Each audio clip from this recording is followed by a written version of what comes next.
Hello and welcome to Projector, and on this episode, Samuel L. Jackson's Hitman requires the protection of Ryan Reynolds' Bodyguard. I'm sure they'll get along just fine. Michael Bryce, played by Ryan Reynolds, is a disgraced protection agent who desperately aspires to recapture his AAA rating after losing one of his clients. He gets his chance when, due to a leak at Interpol, he's called in by ex-girlfriend Amelia, played by Elodie Young, to protect hitman Darius Kincaid, played by Samuel L. Jackson, who is set to testify against war criminal Vladislav Dukovich, played by Gary Oldman, in his trial at The Hague. Now the two must begrudgingly make their way from England to the Netherlands and evade Vladislav's men out to kill Darius before the trial concludes, and try not to get in each other's crosshairs. The Hitman's Bodyguard is the latest production for Millennium Media, as they call themselves these days, or the canon films of the present day as I like to think of them. They're the company behind the Expendables series and the Olympus Has Fallen films. They're B pictures pretending they're A films. And generally speaking, if you're watching a movie with a generic script with inexplicable A-list talent in tiny roles and uniformly shoddy CGI work, chances are you're probably watching a Millennium production. Now, this is not me discarding the film simply on the basis of its production company. I find Millennium fascinating in their own way, especially because so much of their product seems to have time-travelled out of a 90s blockbuster store. If the Olympus Has Fallen films were a throwback to the era of Die Hard clones, then this goes all the way to the buddy comedies of the 80s and 90s that followed on the success of 48 Hours. And the thing is with buddy comedies is that it's all about the chemistry of your two leads. So generally speaking, it's the difference between a rush hour and a collision course. And the thing that Hitman's Bodyguard does very well is that it pairs two actors that are very funny and hugely charismatic. Ryan Reynolds and Samuel L. Jackson. You've got Nick Fury and Deadpool in the same movie. And they are great actors to pair off of each other because they're very naturally funny guys and they can spar off of each other because of that. And I think really this movie wasn't going to straight out fail simply because of that combination. You'd have to be a total idiot to completely screw up a combination like Reynolds and Jackson. Even though I think the movie is very patchy in terms of its quality, I do think The Hitman's Bodyguard does have some good laughs in it from time to time. The thing is though, even as I was enjoying this movie, I still recognise there could be a much better version of it in superior hands if we had a different script and a different director. As it stands, The Hitman's Bodyguard very much relies upon the personas of its two stars they bring to the tale by dint of being cast in it. So Reynolds is sarcastic and quippy and a little bit jaded, and he's very much the straight man bodyguard to Jackson's wisecracking, foul-mouthed assassin. And that's exactly the sort of dynamic that you would expect from those two being cast in the roles. The problem is that the script doesn't feel especially tailored towards this pairing. You could cast anyone in the movie. The reason the film succeeds as well as it does is simply because Jackson and Reynolds are cast in it.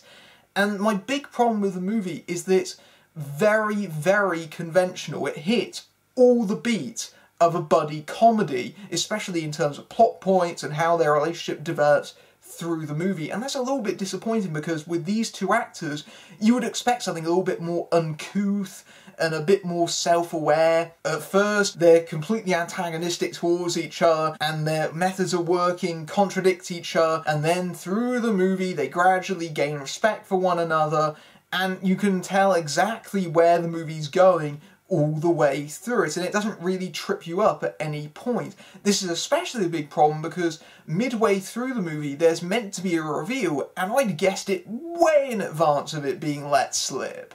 And that's a big problem because the movie's meant to hinge on that major moment, and it's something that the audience would have worked out within seconds of the film's opening, unfortunately. This dynamic between the two characters is generally that Reynolds is a little bit more straight-laced, he's trying to do things by the book and slowly and trying to work things out intelligently, and Jackson's assassin is just winging it, essentially. So here you will do something completely stupid and reckless because that's the way that he sees as getting out of the situation, and that's where the conflict between the two characters lie.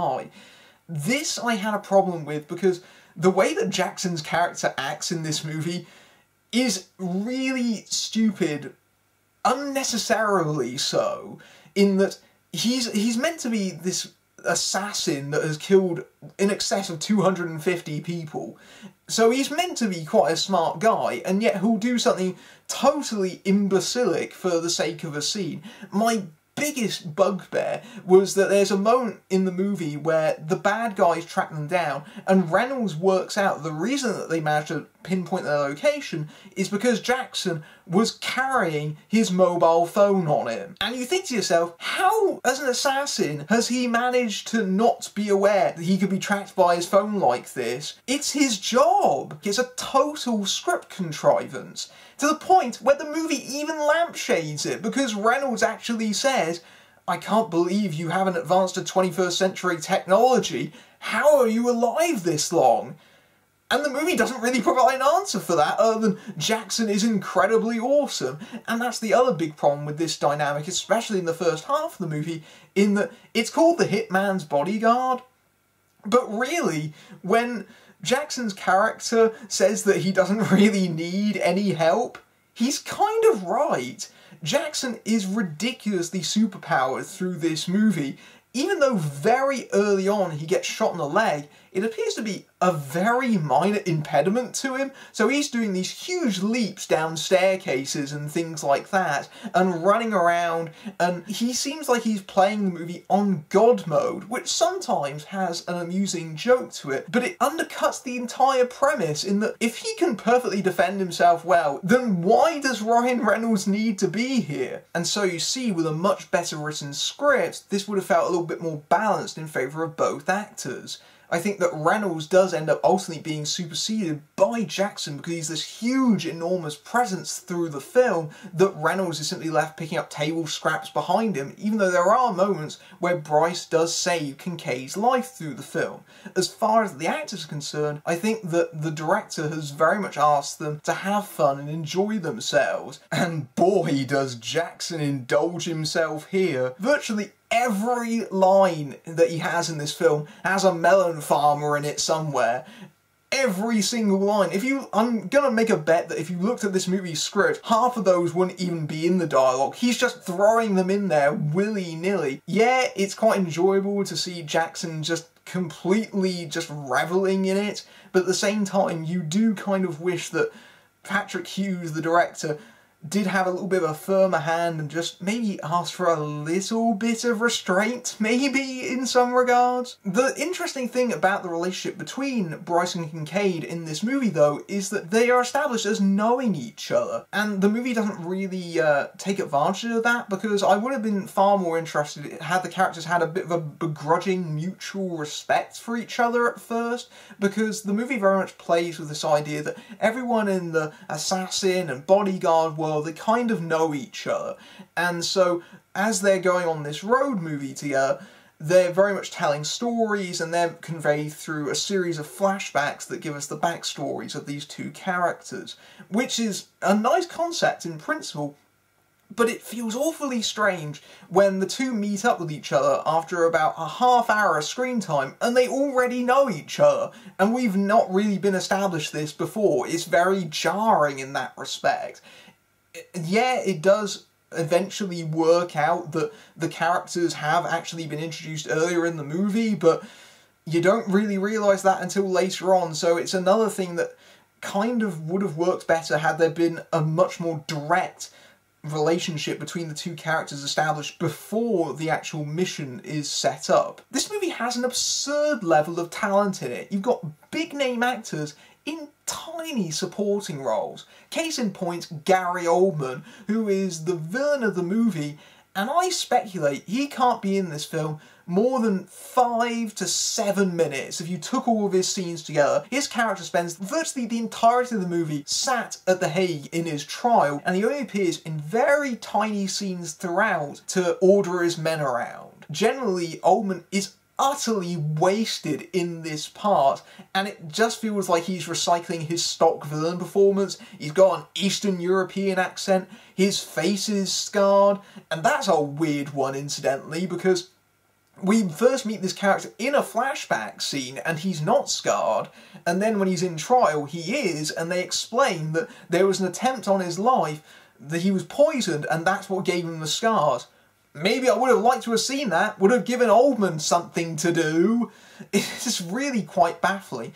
The reason that I suspect Oldman is in this movie is because I think the way that Millennium operates is they must sign their actors to multi-film contracts. You know, you sign up to 3 of our movies all at once and we'll just put you in wherever we can. Because, if you recall, both him and Reynolds were in Criminal last year, which is another Millennium production, which, like this one, was also partially shot in the UK for tax incentive reasons. And Oldman actually has another Millennium film coming up with Gerard Butler on a submarine. So I think that's the way that Millennium Films operates, because you see a lot of actors keep popping up in their films in a short period of time, so that must be how they work. On the other hand, Salma Hayek plays Kincaid's wife, Sonia, and again, her screen time in this movie is very small. She can't be in it more than about 5 minutes total, but she really brings it to this part, and it's such a shame because, like Oldman, she's stuck in one location for nearly the entirety of the movie. She has been captured in an Amsterdam prison. And see, this is why Kincaid is testifying in the trial. She's being used as leverage, so she gets a pardon if he testifies. So this character is meant to be the yin to Jackson's yang, and they're very much both stone cold killers. They're both completely foul-mouthed, and Hayek is amazing in this part. And it's such a crying shame that she's barely even in the movie. You would have thought that at some point someone would have had the idea, okay, let's break this character out of prison and get her in on the action and have Jackson and Hayek actually work together in an action scene. But the movie never fulfills that promise, and it's so disappointing. She steals the movie with what little she has. She is so completely acerbic that it just takes your breath away, and she's great in this film. It's probably one of the best parts that Hayek has had in a very long time, and she's not even in the movie for maybe 10 minutes. Elsewhere, by the way, we have Richard E. Grant, speaking of recognisable actors in very small roles. He is a lawyer in a very early sequence of the film that Reynolds is taking out of a building, and he's literally only in one sequence, one tiny 2-minute sequence, and he's gone out of the movie. Again, why have an actor like Richard E. Grant in that part if you're barely going to use him? Now, where I think this movie does deliver is on the action front. This movie is directed by Patrick Hughes, who infamously helmed The Expendables 3, the neutered PG-13 entry in that series that had to often avoid showing the violence directly on screen. But freed from that shackle, Hughes has been liberated by the R rating, it seems, because he just throws the most outrageous OTT action on screen and just goes nuts with it. And you can actually pinpoint the exact moment where the film finally cuts loose and becomes close to the movie it really should be, and that's once the characters reach Amsterdam. Once it passes that point, the movie turns into a succession of increasingly preposterous action set pieces and just completely revels in its utter silliness. And while I give Millennium a lot of flack for their terrible CGI work, and there's quite a bit of it here, a lot of their practical stunts are quite well done, like a boat chase through the middle of Amsterdam that even an obvious motorcycle double for Reynolds throughout the entire sequence can't really diminish. I also think this is the only action movie I can think of, or at least the only major action movie I can think of, that has a whole action sequence in Coventry of all places. Although I would hesitate to say that they actually filmed that in Coventry because it looks suspiciously like one of Millennium's signature Eastern European double sets. In general, this movie has a lot of weird references to other Millennium movies or other things that the actors have starred in. Even the movie's plot, that this is a buddy movie where the characters have to get to The Hague. If you remember, Hughes' last movie, The Expendables 3, was all about Stallone bringing Mel Gibson to The Hague. He didn't really make it in that movie, but he's now done 2 films in a row that both revolve around characters needing to be brought to The Hague.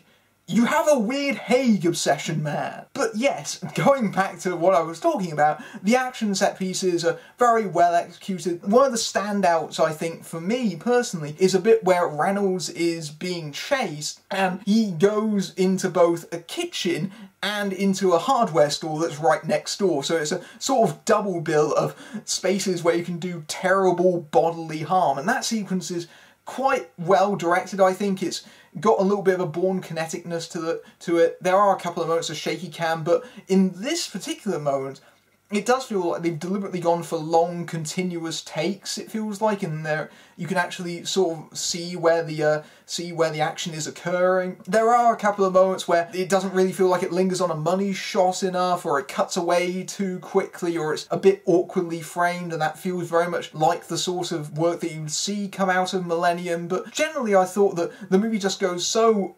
bombastic with its action that you can't help but, you know, get carried along with it, in spite of the fact that the movie just sort of falls apart from that point onward. The finale of the movie with Oldman and Jackson facing off at last, that whole section of the movie is so completely preposterous, it makes no sense. I do think this movie has a little bit of a problem in regards to tone with its violence, however, especially with Gary Oldman's character, because he's a war criminal. He's on trial for genocide. The first time we see his character, he's brutally executing a family in cold blood, and this sits really awkwardly up against Reynolds and Jackson. Oh, Wile E. Coyote smashing through a windshield. And sometimes the movie feels the need to get serious, but in particular Jackson's story about his first kill, which relates to his childhood, and it feels totally unearned. You sometimes wonder, what movie am I watching? It feels so out of place. And maybe these were remnants of an earlier version of this script that challenged Jackson's character a little bit more, because he's a straight killer, and yet the movie tries to play him as a bit of a good guy, a little bit of a rogue. You know, he's Samuel L. Jackson, he's cool, and we've got to make this character likeable so that the audience cheers for him to survive.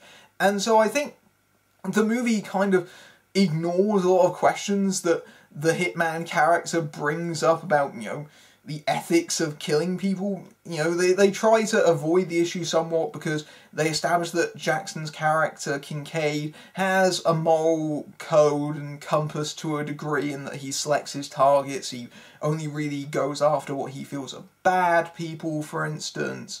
And there's also the fact that they try and make Jackson's character a bit of a romantic, in that he wants to get back with his wife, he's doing it for his wife, and he wants to help Reynolds with his relationship. And so that sort of sentimentalises him to a certain degree. I think as far as a silly, cheesy actioner is concerned, The Hitman's Bodyguard is passably enjoyable, and that's mostly because of Jackson and Reynolds. I do think that it's very forgettable, but if you're looking for sort of undemanding popcorn entertainment, you could certainly do far worse than this, but it's not a great example of the buddy comedy, nor is it a really great example of the action genre this year, especially with the likes of Atomic Blonde and John Wick 2. Really though, I was on board for this movie since the first teaser trailer, the one that scored the action to Whitney Houston's I Will Always Love You from The Bodyguard, which the first poster riffed upon.